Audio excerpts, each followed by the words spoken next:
Selamat siang semuanya. Siang, Pak. Apa kabar? Baik, luar biasa. How good? Oke, baik. Terima kasih. I am powerful. Jadi semuanya kuat ya? Ya. Ya, mantap ya. Baik, hari ini kita akan memulai pembelajaran kita. Namun sebelum memulai pembelajaran kita berdoa dulu ya. Siapa yang memimpin doa? Silakan. Clement, ya silakan Clement. Mari kita berdoa. Ya. Sebelum mengawali kegiatan pada siang ini, mari kita berdoa. Bapa dan Putra dan Roh Kudus. Amin. Terima kasih atas segala kasih-Mu. Kau telah memberkati kami tidak ada seperti ini. Ya Bapa, setelah kita mulai kegiatan bersama kami, semoga apa yang telah kita pelajari hari ini benar bagi kita semua. Kami puji Tuhan sekali lagi. Amin. Dalam nama Bapa dan Putra dan Roh Kudus. Amin. Terima kasih Clement. Ya, telah memimpin kita di dalam doa ya pada siang hari ini.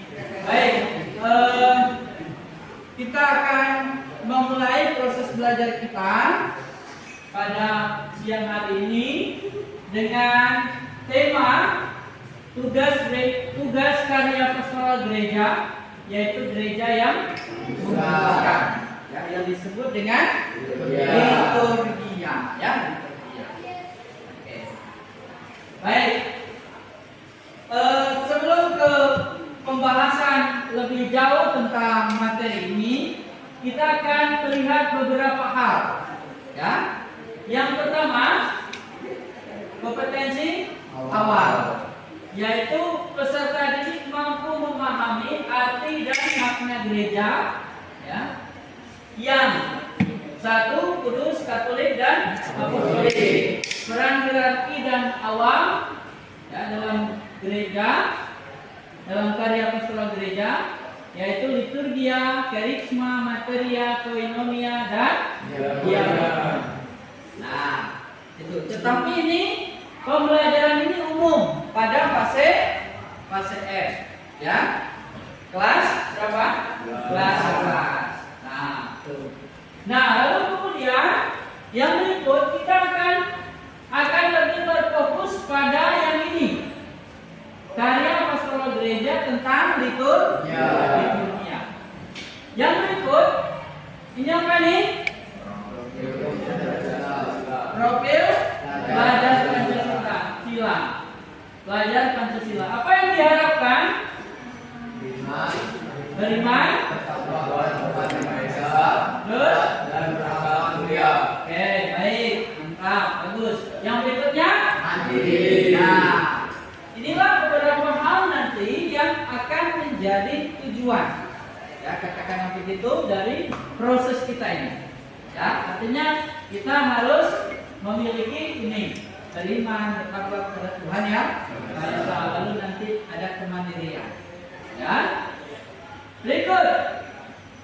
Nah, ini tadi beberapa elemen dari indikator profil pelajar Pancasila ya. Elemennya adalah pemahaman diri dan situasi yang dihadapi. Nah, ini ya. Oke. Nah, ini perangkat yang Bapak gunakan dalam proses kita ini. Sarananya adalah ini PPT ya. Nah, ada nanti kita akan apa? Akan ada diskusi ya. Lalu ada laptop sebagai prasarananya, ada laptop, ada layar monitor untuk fokus dan soal ya. Lalu targetnya apa? Target dari seluruh proses pembelajaran kita ini tentang materi tentang apa tadi? Materi tentang gereja yang memutuskan, yang disebut dengan liturgia. Nah, targetnya adalah dari peserta didik mahir itu 30%. Ya. Syukur kalau nanti dari semuanya mahir. Ya, setuju? Setuju. Oke. Lalu cakap itu 60%. Layak ini 10%. Tapi yang lain-lain itu ini apa? Perlu bimbingan, ya. Nah, lalu model pembelajaran yang kita lakukan sekarang itu adalah model pembelajaran problem versus learning atau PBL yang disebut dengan PBL itu ya. Maka nanti ada diskusi, ada sharing, ya. Kalian menyampaikan pendapat. Ya, tuh ya. Oke. Boleh Bapak lanjut? Boleh. Ya, lanjut ya. Nah, dalam proses pembelajaran ini ada sesuatu yang mau kita capai bersama. Ya, mau kita capai bersama. Apa yang mau kita capai bersama? Ini. Apa?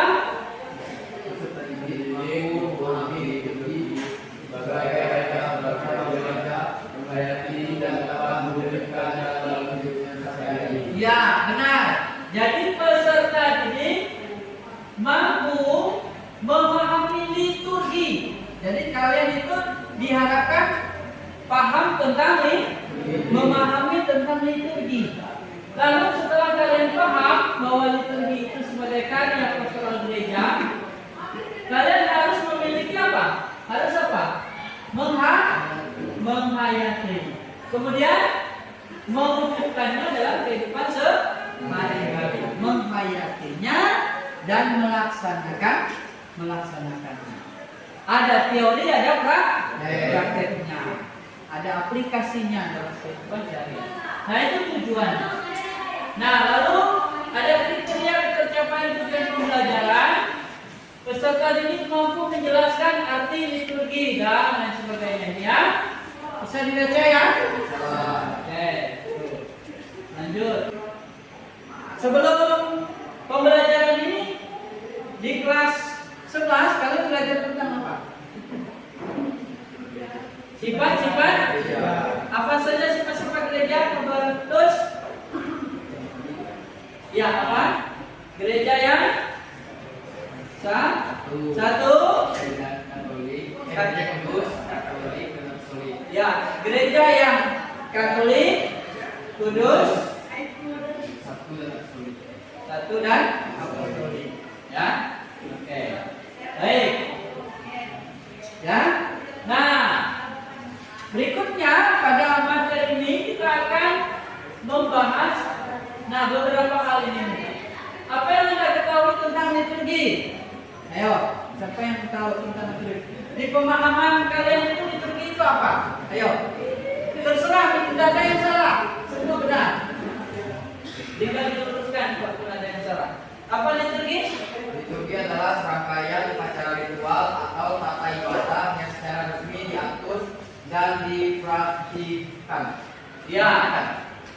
Upacara, ritual, tatanan ibadah yang diresmikan. Nah, dalam hal ini liturgi, yaitu liturgi apa? Gereja? Liturgi ekaristi. Siapa yang setiap minggu mengikuti perayaan liturgi ekaristi? Ayo. Setiap minggu ya? Ya. Oke, terima kasih. Ya, berarti kan hari minggu dia ke gereja. Ya kan? Nah. Oke. Baik. Apakah Anda aktif dalam mengikuti perayaan liturgi ekaristi? Kalian setiap minggu tadi? Aktif kan? Kalau setiap minggu berarti ya? Nah, liturgi ekaristi itu ada liturgi ekaristi setiap hari minggu dan liturgi ekaristi yang namanya misa harian. Ya? Siapa yang tinggal di asrama nih? Dan tinggal di asrama? Ya, kalau tinggal di asrama berarti biasanya mengikuti misa harian. Ya?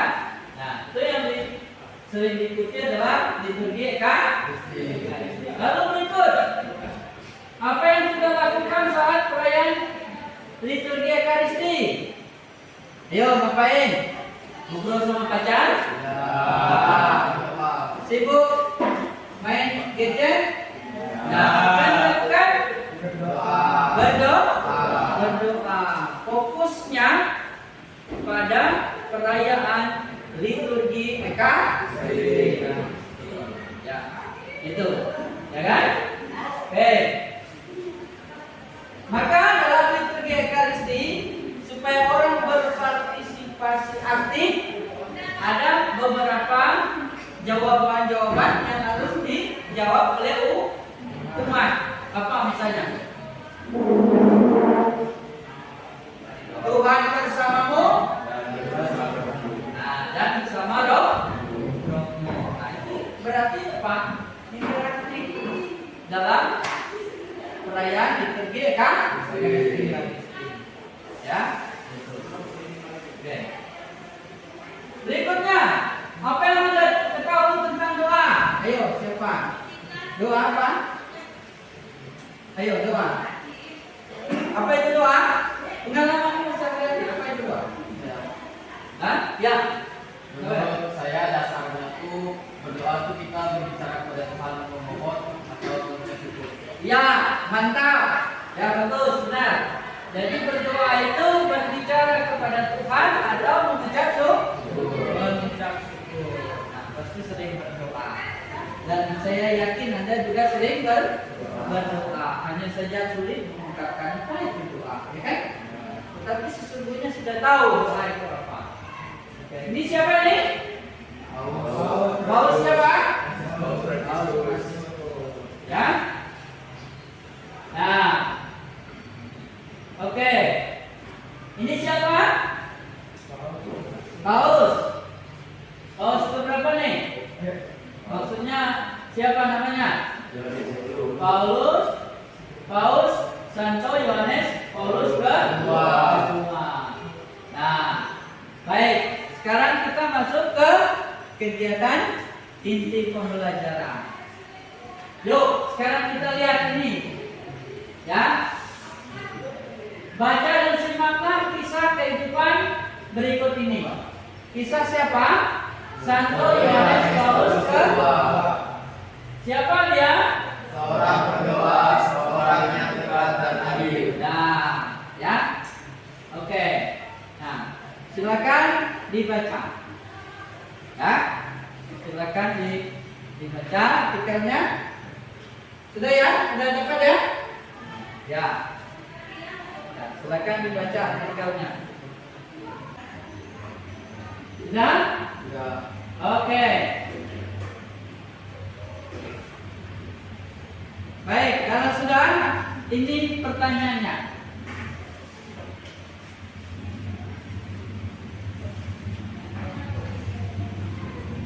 Nah, bisa dilihat ini? Saya peserta didik mendalami artikel dengan pertanyaan berikut. Apa yang diceritakan pada artikel tersebut? Apa yang diceritakan? Ada siapa saja tokoh dalam artikel itu? Atau siapa saja yang menjadi pusat perhatian? Paulus, Yohanes, Paulus kedua. Ya, oke. Nah, jadi apa yang diceritakan pada artikel tersebut? Tentu Yohanes Paulus kedua, seorang berdoa, seorang yang dekat dan adil. Iya. Jadi Santo Paulus Yohanes Paulus kedua adalah seorang yang pendoa, dekat dan adil. Maksudnya dekat dengan masyarakat, dengan orang lemah, gitu ya. Apa yang menjadi spirit kehidupan Santo Yohanes Paulus kedua? Spirit itu roh, semangat. Apa yang menjadi kekuatannya? Kekuatannya adalah ya.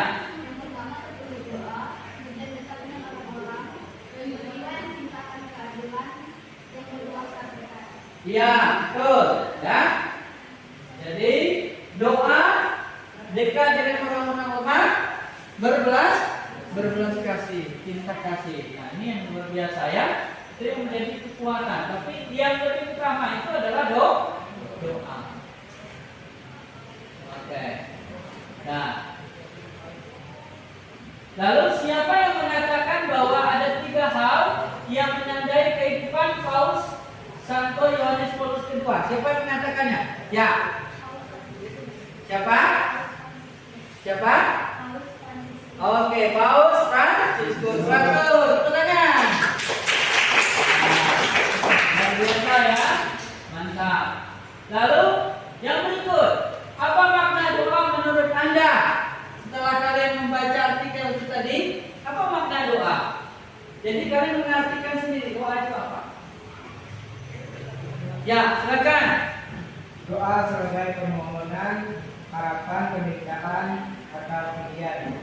Doa itu adalah permohonan, harapan, Dan pernikahan. permintaan. Oke, baik. Jadi setelah membaca artikel itu tadi, dia menyimpulkan bahwa doa itu adalah permohonan, harapan, dan pujian. Oke. Nah, karena itu dalam doa juga harus mengandung unsur, 3 unsur setidak-tidaknya. Yang pertama unsur apa? Syukur, pujian. Yang pertama adalah pujian. Yang kedua syukur. Yang ketiga permohonan. Jadi kalau kita mau membuat doa harus ada 3 unsur. Apa yang pertama? Syukur, permohonan. Oke, mantap. Ya. Jadi harus ada unsur pujian, ada unsur syukurnya, dan permohonan. Jangan lupa ada penutupnya. Apa bunyi penutupnya? Demi Kristus Tuhan dan pengantara kami. Bukan mengatakan begini, dalam nama Yesus kami sudah berdoa. Itu bukan rumusan kita yang waktu. Ya? Rumusan kita yang waktu, demi Yesus Kristus Tuhan dan pengantara kami. Ya? Atau dimuliakan namamu yang hidup dan berkuasa ini sepanjang segala masa. Nah, ya itu rumusan-rumusan. Atau diakhiri dengan apa? Kemuliaan. Ya. Atau juga bisa diakhiri dengan terpujilah nama Yesus, Bunda Maria dan ya. Oke. Ini. Jadi doa menjadi sangat penting dalam kehidupan pribadi setiap orang agar mampu apa tadi katanya? Mampu bersyukur dan dapat melihat karya keselamatan yang datang dari Allah. Bahwa pertama kita bisa bersyukur, yang kedua kita melihat, oh saya bangun dalam keadaan sehat walafiat. Berarti kita bersyukur. Oh ternyata Tuhan memberikan napas yang baru, kehidupan yang baru kepada kita. Maka kita bersyukur, diberi kesehatan terus. Karena di antara kita banyak orang yang sakit.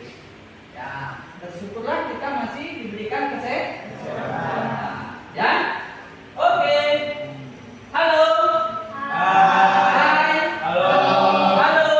Hai. Masih semangat? Masih. Oke. Baik. Selanjutnya kita akan mendalami teks kitab suci yang dalam Injil apa Injil Matius bab 6 ayat 5 sampai 11. Nah, temanya apa? Yesus mengajarkan doa. Oke, Yesus mengajarkan doa. Ayo, nah, oke ya. Ini. Siapa yang bisa membaca dengan lantang? Ada? Yang biasa baca? Ya, silakan. Ke depan aja.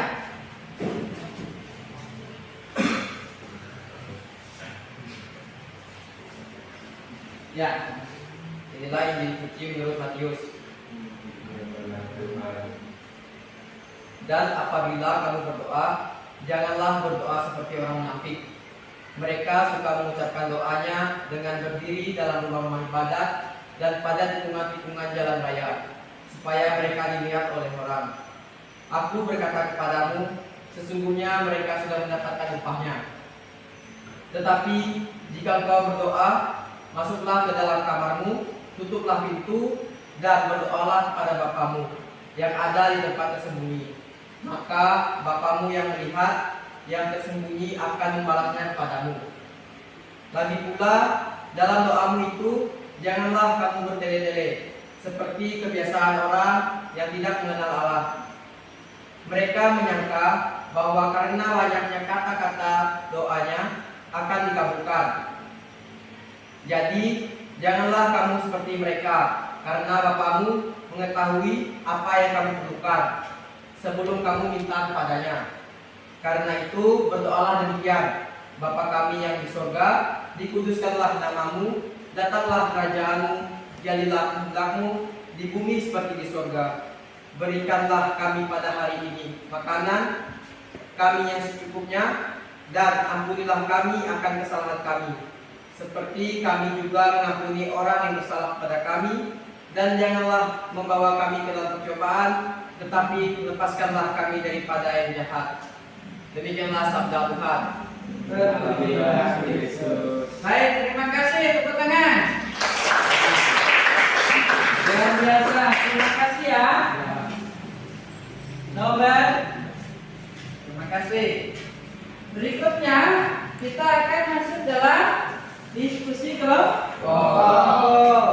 Ya, baik, silakan ambil ketua kelompok, silakan ambil kertas, manila dan spidol yang ada, silakan pilih yang mana. Sudah? Sudah. Baik, terima kasih.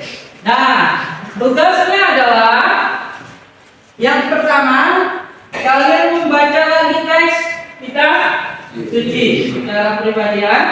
Baca lagi. Lalu yang kedua, setelah membaca, diskusikan dalam kelompokmu. Dalam kelompok Anda itu diskusikan. Lalu ada beberapa pertanyaan penuntut. Ya. Nah, yang pertama, apa yang diajarkan Yesus tentang doa? Nah, nanti jawabannya dituliskan di dalam kertas penilaian, ya. Dituliskan di situ. Dan seterusnya itu, ya. Jadi silakan berdiskusi dalam kelompok untuk menuliskan beberapa jawaban itu. Ya. Soal tidak perlu ditulis. Ya. Cuma nanti ketika menjawab, soalnya dibacakan dulu, ya. Oke. Baik, siapa yang menjadi notulennya, siapa yang nanti akan mempresentasikannya, ya. Silakan. Sudah siap? Siap? Kelompok siap? Ya. Oke, silakan dikerjakan. Waktunya tidak lama. Saya beri waktu kurang lebih 10 menit ya untuk mengerjakan itu. Kelompok 2 lagi menggambar. Pak, tempel di depan.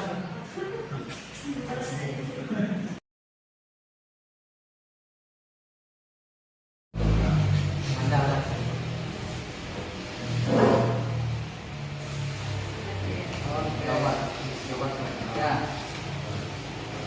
Silakan dikreasi ya.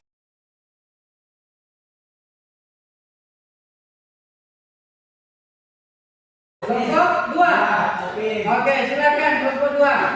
Silakan untuk mempresentasikan hasil kerja kelompoknya. Dan pada nomor 3, apa pesan Injil Matius bab 6 ayat 5 sampai 13 menurut kelompokmu? Menurut kelompok kami, pesan dari Injil Matius bab 6 ayat 5 sampai 13 ini yaitu kita harus berdoa secara sungguh-sungguh, karena saat kita berdoa ini kita berkomunikasi langsung bersama Tuhan, kepada Tuhan. Jadi kita harus melakukan doa dengan baik. Lalu untuk yang nomor 4, apa makna doa dan fungsi doa? Makna doa itu adalah sebagai bentuk ucapan syukur kepada Tuhan, dan fungsinya itu adalah tempat kita berkomunikasi bersama Tuhan dan juga tempat kita berkeluh kesah kepada Tuhan. Dan untuk nomor 5, apa yang dimaksud dengan liturgi? Liturgi ini adalah karya kami gereja yang menyatakan diri sebagai tanda keselamatan. Liturgi juga memiliki arti pengudusan yang dilakukan oleh Allah dan juga pemuliaan yang dilakukan oleh teman-temannya. Lalu untuk soal yang terakhir, apa alasan mengapa kalian berdoa tiap hari?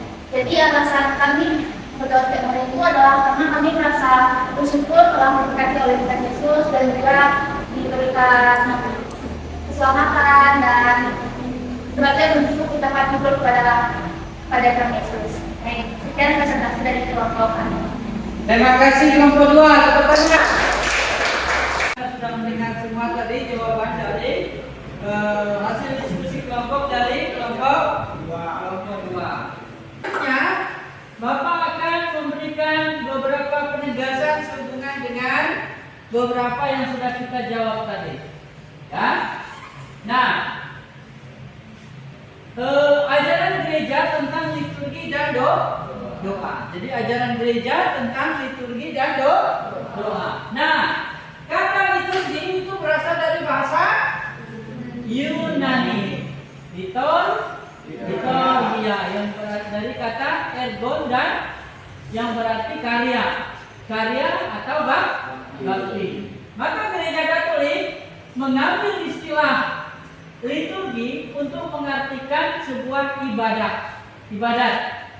ibadat yang dimaksud berpuncak pada perayaan Ekaristi, di mana gereja mengalami persatuan dengan Kristus. Jadi kita semua dalam perayaan Ekaristi itu disatukan menjadi kumpulan orang umat beriman. Maka makna dari sakramen Ekaristi itu adalah kita dipersatukan. Ya, dipersatukan. Ya. Nah, dipersatukan tentu dalam Kristus. Yang berikutnya, ibadat atau liturgi disebut sebagai doa resmi gereja. Apa doa resmi gereja? Ibadat dan liturgi. Ya. Apa doa resmi gereja? Ibadat dan liturgi. Itu yang resmi, yang sah. Maka kita mengenal liturgi Ekaristi. Maka kita mengenal ibadat sabda. Kalau ibadat sabda kita hanya mendengarkan bacaan-bacaan, toh? Pernah sembahyang di kampung? Pernah. Di kampung ada pastor atau tidak? Kalau tidak ada pastor, kita mengadakan apa? Hari Minggu? Ibadat sabda tanpa imam. Ya? Nah, kalau ada pastor pun naik ke kampung kita lalu dia bisa di sana disebut perayaan Ekaristi atau liturgi Ekaristi. Paham ya? Bahwa itu membedakan antara ibadat dan liturgi Ekaristi. Singkat kata, kalau ibadat tanpa imam, kalau perayaan Ekaristi ada imam. Ya. Jangan nanti kalian pulang ke kampung, oh kami perayaan Ekaristi dipimpin oleh Klemen. Padahal Klemen belum jadi pastor. Ya. Nah, dia hanya katekis, guru agama. Ya. Mantap ya Klemennya. Oke. Yang berikut, liturgi menjadi wahana utama untuk mengantar apa? Mengantar umat Kristiani pada persatuan dengan Kristus. Jadi dalam liturgi Ekaristi kita itu dihantarkan. Apa dihantar? Pernah mengantar pacar? Pasti pernah loh mengantar orang kan? Mengarahkan orang. Nah, jadi Ekaristi ini itu adalah kita dihantar, kita dipertemukan dengan siapa? Dengan Tuhan kita Yesus Kristus. Dalam apa? Bentuk persekutuan dalam Ekaristi. Terutama ketika kita menyambut tubuh Kristus. Selanjutnya kita akan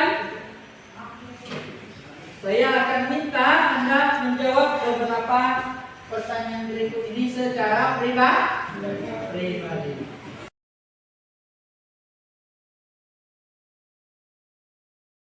10 menit untuk mengerjakan. Tapi kalau sudah ada yang selesai, silakan diangkat.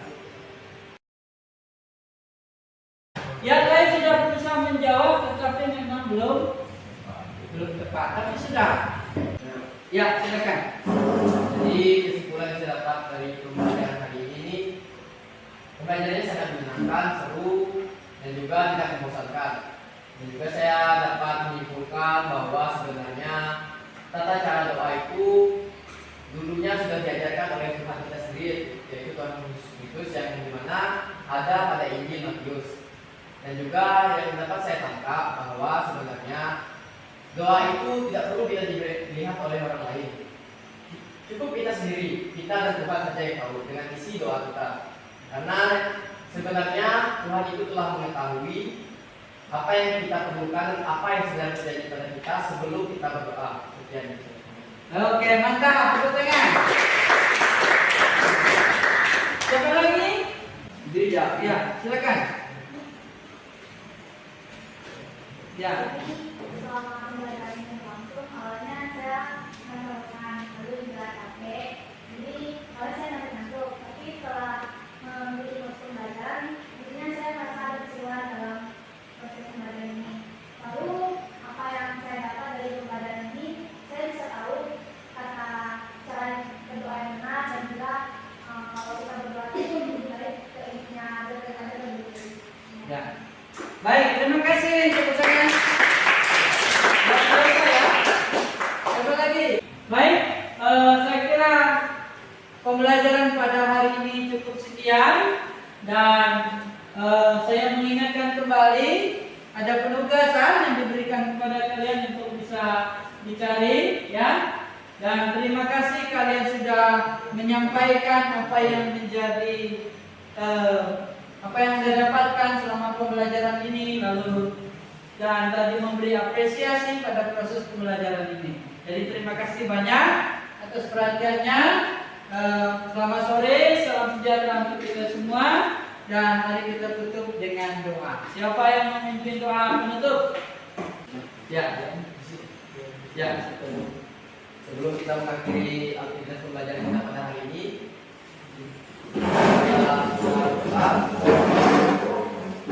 sebelum kita berdoa, kita akan katakan Yesus dalam nama Bapa, Putra, dan Roh Kudus. Amin. Selamat sore ya Tuhan. Terima kasih atas berkat dan rahmat penyertaan-Mu dari awal pembelajaran sampai pada akhirnya ini. Sekarang kami telah menyelesaikan proses pembelajaran kami. Kiranya pembelajaran ini dapat berguna bagi kehidupan kami dan juga orang-orang yang kami berikan ilmunya. Ya Tuhan, sekarang kami ingin kembali ke rumah kami masing-masing. Semoga Engkau memberkati kami dalam perjalanan supaya datang ke rumah dan tujuan kami dengan selamat. Nama-Mu kami puji kini dan sepanjang segala masa. Amin. Bapa dan Putra dan Roh Kudus. Amin. Terima kasih. Selamat sore. Terima kasih.